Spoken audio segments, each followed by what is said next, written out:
어느 날 깊은 밤, 나는 친구들과 함께 한국의 시골 마을로 여행을 갔다. 그 마을에서는 오래전부터 내려오는 기묘한 전설이 있었다.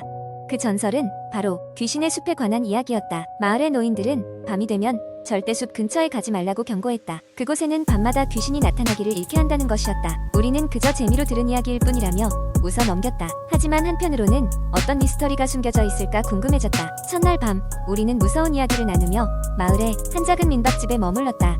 그날 밤은 별달리 이상한 일 없이 지나갔다. 하지만 두 번째 날 밤, 우리는 더욱 대담해지기로 결정했다. 마을 끝자락에 있는 그 신비로운 숲을 직접 보기로 한 것이다. 밤 11시가 넘자 우리는 손전등과 간단한 장비를 챙겨 숲으로 향했다. 처음에는 별다른 일이 없었다.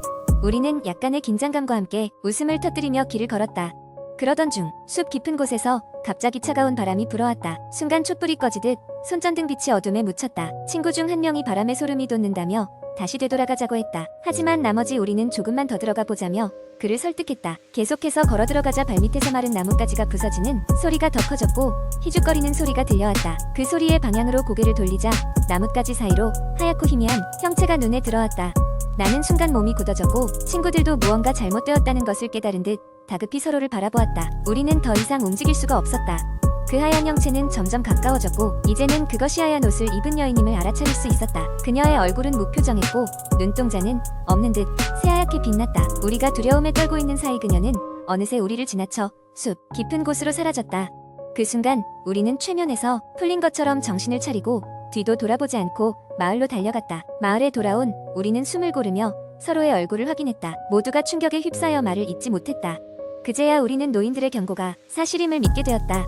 마을 사람들이 귀신의 숲이라 부르는 이유를 깨달은 우리는 다시는 그 숲 근처에 발도 들이지 않겠다고 다짐했다. 그날 밤 이후로 우리는 귀신의 존재를 믿을 수밖에 없었다. 우리의 이야기는 마을에 전해졌고 그 후로도 귀신의 숲은 더욱 많은 사람들의 입에 오르내리게 되었다. 이제는 그 불가사의한 여인과 같은 귀신을 마주치지 않도록 조심스럽게 밤을 보내길 바랄 뿐이다. 두 번째 이야기 한국 인터넷 커뮤니티에는 다양한 공포 이야기가 전해지고 있습니다. 그 중 하나인 어느 시골 마을의 이상한 경험이라는 이야기를 길게 풀어보겠습니다. 몇 년 전 나는 대학학과 친구들과 함께 여름방학을 맞아 작은 시골 마을로 여행을 갔다. 우리가 선택한 마을은 관광객이 거의 찾지 않는 곳으로 자연 그대로의 아름다움이 남아있어 한적하고 편안한 분위기를 풍겼다. 우리는 마을 외곽에 위치한 오래된 한옥집을 숙소로 정했고 그곳에서 3박 4일을 묵기로 했다. 첫날 우리는 긴 여정 끝에 마을에 도착하자마자 짐을 풀고 마을 구경에 나섰다. 마을의 주민들은 우리를 반갑게 맞아주었고 특히 한 할머니는 나와 친구들에게 마을의 유래와 전설에 대해 이야기해 주셨다. 할머니가 전해준 이야기는 오래전 이 마을에서 있었던 일종의 미스터리였다. 몇십 년 전 한 젊은 부부가 이 마을에 정착했다고 한다. 그들은 무척 사랑스러웠고 마을 사람들과도 잘 어울렸지만 어느 날 갑자기 그들 모두 흔적도 없이 사라졌다. 이후 마을 근처 숲에서는 이상한 소리가 들리곤 했고 몇몇 주민들은 하얀 옷을 입은 여인의 환영을 보았다고 주장했다. 할머니의 이야기는 으스스했지만 우리는 여행의 재미로 받아들였다. 그날 밤 우리는 모두 피곤한 나머지 일찍 잠자리에 들었다. 그러나 한밤중에 이상한 소리에 눈이 떠졌다. 창밖에서 들리는 여자의 흐느낌 소리였다. 나는 혹시 잘못 들은 것이 아닐까 생각하며 다시 잠을 청했지만 다른 친구들도 같은 소리를 들었다고 했다. 우리는 겁이 나서 모두 한 방에 모여 침낭을 꺼내 함께 잠들었다. 다음날 아침 우리는 마을 사람들에게 밤의 소리에 대해 물었으나 모두들 시침 뚝뚝대고 알지 못한다고 했다. 그럼에도 불구하고 이상한 일은 계속되었다. 둘째 날 밤에는 갑자기 기온이 뚝 떨어졌고 마치 누군가 집 주변을 걸어 다니는 소리가 들렸다. 우리는 창문을 열어 밖을 내다보았으나 아무것도 보이지 않았다. 친구 중 한 명은 밤의 공기를 마시겠다며 잠시 밖으로 나갔고 돌아와서 자신의 목에 빨갛게 남은 손자국을 보여주었다. 모두 흠칫 놀랐다. 왜냐하면 그는 밖에서 아무도 만나지 않았다고 했기 때문이다. 셋째 날 우리는 마을에서 벗어나 근처 산으로 등산을 가기로 했다. 산의 풍광은 아름다웠으나 우리 중 몇 명은 계속해서 누군가 우리를 지켜보고 있는 듯한 느낌을 받았다고 말했다. 심지어 나는 소름 끼치는 장면을 목격했다. 멀리서 하얀 옷을 입은 여인이 우리를 보고 있는 것이 아닌가 다가가 보려 했지만 금세 사라져버렸다.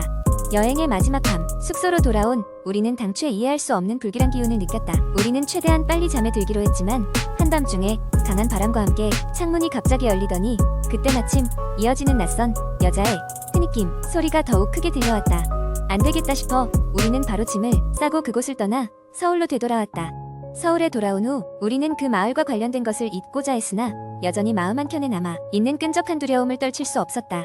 친구들과 모일 때마다 그 경험을 떠올리며 우리는 과연 그날 밤 보았던 것이 무엇이었는지 지금도 여전히 미스터리로 남아있음을 확신한다. 이 이야기는 꾸며진 이야기지만 많은 사람들 사이에서 갑작스럽게 시골, 마을에서 겪을 수 있는 공포 상황의 전형적인 예로 자주 이야기됩니다. 이러한 공포썰은 인터넷에서 사람들 사이에 퍼지며 다양한 버전과 해석을 낳고 있습니다. 세 번째 이야기, 어느 날 나는 친구들과 함께 오래된 폐가를 탐험하기로 했다. 이 집은 우리 동네에서 귀신이 나오는 집으로 소문난 곳이었다. 어릴 적부터 호기심이 많았던 나는 친구들과 함께 용기를 내어 그곳에 가보기로 했다. 어느 가을날 밤, 우리는 손전등 몇 개와 카메라를 챙겨 폐가로 향했다. 그곳은 숲속 깊숙한 곳에 위치해 있었는데 집에 다가갈수록 으스스한 느낌이 강해졌다. 바람이 불어오는 소리가 마치 누군가의 속삭임처럼 들렸고 달빛이 흐릿하게 비치는 가운데 집은 더욱 음산하게 보였다. 집에 들어서자 곰팡이 냄새와 함께 낡은 목재에서 나는 특유의 향이 코를 찔렀다. 우리는 손전등을 켜고 천천히 거실 쪽으로 이동했다. 거실 한가운데 놓여있는 오래된 피아노가 눈에 띄었다. 먼지로 덮여 있었지만 피아노 위에는 누군가 최근에 만진 듯한 손자국이 남아있었다. 그 광경에 우리 모두 몸서리를 쳤지만 호기심에 이끌려 피아노 뚜껑을 열었다. 피아노 건반을 한번 눌러보자 생각보다 선명한 소리가 울려 퍼졌다. 그런데 그 순간 집 전체에 무거운 침묵이 흐르더니 갑자기 2층에서 발걸음 소리가 들렸다.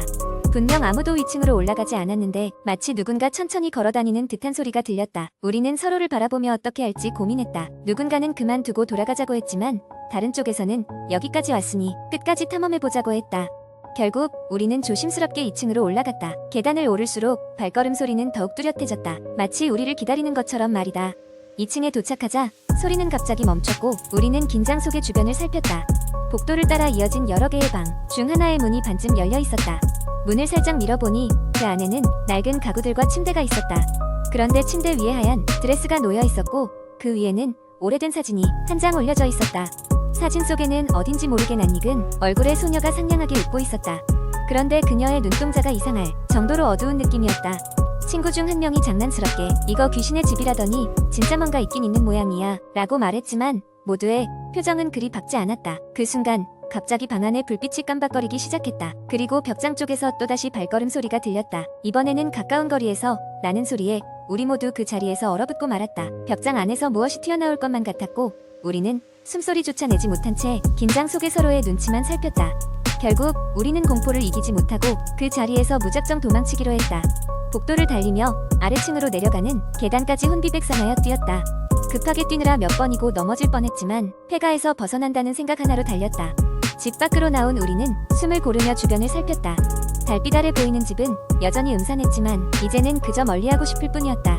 우리는 각자 느낀 공포에 대해 이야기를 나누며 서둘러 그곳을 떠났다.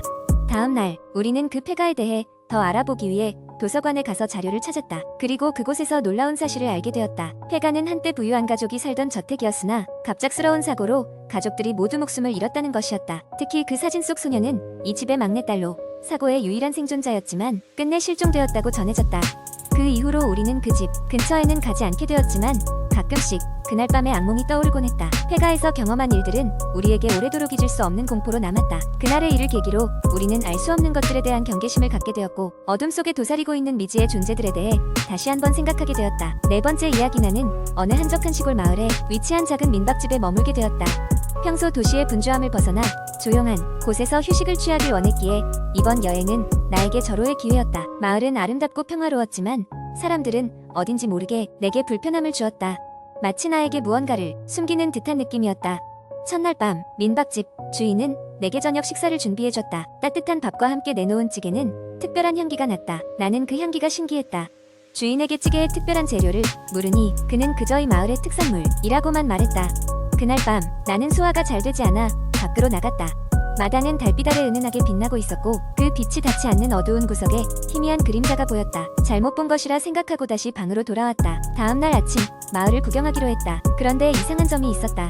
마을 한 구석에 있는 오래된 폐가 근처로 사람들이 가까이 가는 것을 꺼려하는 것처럼 보였다. 호기심이 많던 나는 그곳이 왜 그렇게 깊이 드는지 알고 싶었다. 몰래 폐가 쪽으로 다가가니 갑자기 어디선가 싸늘한 바람이 불어왔다. 집주인은 마치 불길한 기운이라도 감도는 듯 싸늘했다. 그날 저녁 민박집으로 돌아온 나는 우연히 주인과 마을 주민들이 심각한 대화를 나누는 것을 엿듣게 되었다. 그들은 뭔가 중요한 걸 숨기고 있는 것 같았다. 밤이 되자 이상한 소리가 나기 시작했다. 발자국 소리, 낮은 속삭임, 그리고 어디선가 울리는 아이의 울음소리가 들렸다. 나는 소리가 나는 쪽으로 천천히 다가갔다. 그것은 바로 폐가 방향이었다. 폐가 문 앞에 서서 귀를 기울이자 분명히 안에서 소리가 나는 것을 확인할 수 있었다. 문을 열고 들어가려던 찰나 뒤에서 누군가 나의 어깨를 잡아챘다. 놀라 뒤돌아보니 민박집 주인과 몇몇 주민들이 서 있었다. 그들은 긴장된 얼굴로 나에게 여기서 벗어나라고 말했다. 하지만 나는 궁금함을 참을 수 없었고 그들의 경고에도 불구하고 폐가에 들어갔다. 폐가 안은 먼지와 거미줄로 가득 차 있지 않아 오히려 잘 정리된 흔적이 보였다. 마치 누군가 최근 들어와 있었던 것처럼 내부를 둘러보니 벽에는 낯선 사람들의 사진과 그 아래 누군가의 일기가 놓여 있었다. 일기를 펼쳐보니 그것은 과거 마을에서 있었던 비극적인 사건에 대한 기록이었다. 이 마을은 한때 활기찬 지역이었지만 어느 날 일어난 대형 화재로 모두가 떠나고 몇몇 사람들만이 남게 되었다는 내용이었다. 그리고 그 화재의 원인은 밝혀지지 않은 채 미궁에 빠졌다는 것이었다. 그때 갑자기 문이 닫히며 집안이 깜깜해졌다. 공포에 질린 나는 무엇을 해야 할지 몰랐다. 뒤에서 다시 들리는 아이의 울음소리와 점점 다가오는 발걸음 소리에 식은땀이 흘렀다. 나는 무작정 문을 열고 뛰쳐나왔다. 그 후 나는 마을을 떠났고 돌아오는 길 내내 불길한 기운을 떨치지 못했다. 마을 주민들은 어떤 비밀을 숨기고 있었던 것일까? 그리고 그 폐가에서 나는 소리는 대체 무엇이었을까? 그 질문들은 여전히 나를 괴롭히고 있다. 마을을 벗어난 나는 다시는 그곳으로 돌아가지 않을 것을 마음속으로 다짐했다. 하지만 가끔씩 아무 이유 없이 그날 밤의 소리가 떠오르곤 한다. 그럴 때마다 나는 내가 듣고 본 것이 단지 꿈이었기를 바랐다.